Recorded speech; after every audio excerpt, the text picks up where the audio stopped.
Um, I would like to take this opportunity to thank our awesome God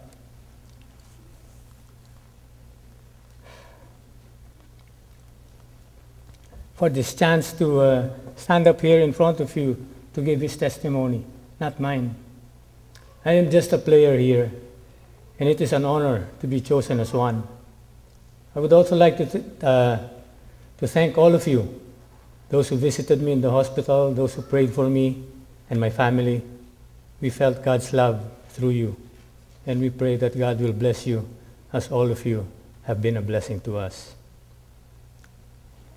The year 2007, I stood up in front of you, all thanking God for healing me of colon cancer.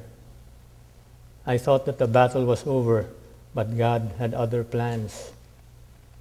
January of last year, the doctors found out that the cancer recurred, but this time in my lungs. I went through a series of chemo treatments. Last December, every time I'd eat or even drink, I'd have stomach pain. It came to a point that even drinking water would cause me to have severe stomach pain. I started throwing up, even the water I drank. I wasn't able to eat anything. I slowly started to lose weight. Last January 18, I went to the emergency room and was so dehydrated. I weighed 185 pounds in November and went down to 117 pounds. The x-ray showed blockages in my stomach. 4 out of 5 doctors did not want to do surgery because they said I was too weak and there was a very slim chance of surviving. But people have been praying and God intervened.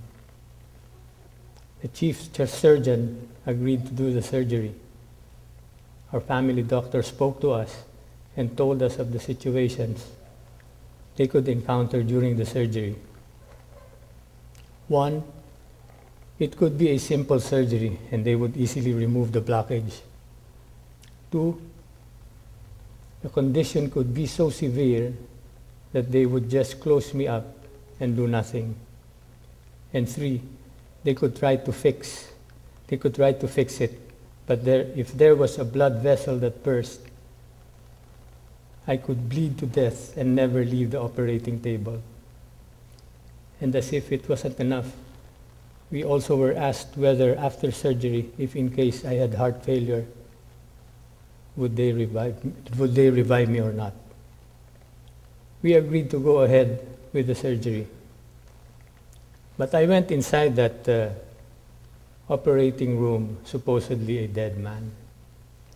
My wife and I had strong faith that God would see me through.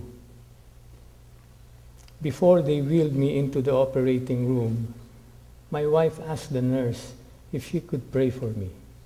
So we held hands and prayed together. The nurse asked us what church we attend and said that her son is a pastor in the Baptist church in Langley. She said she would take care of me and gave us a reassuring smile. What a loving and caring God we have.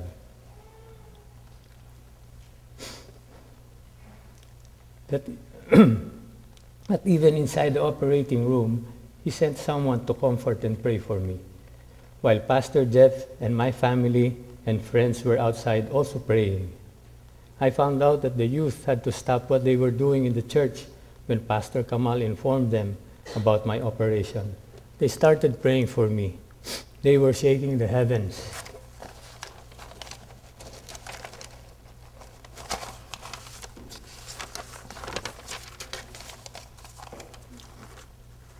The operation, which was supposed to be an hour and a half, lasted 3 hours and a half.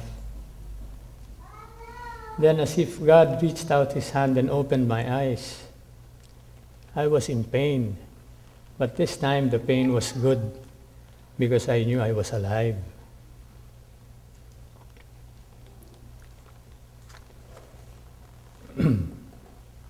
I closed my eyes as they wheeled me to my room.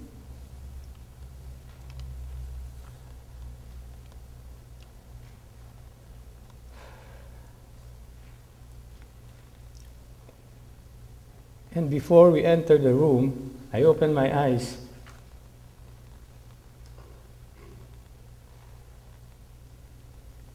And saw the most beautiful face in the world.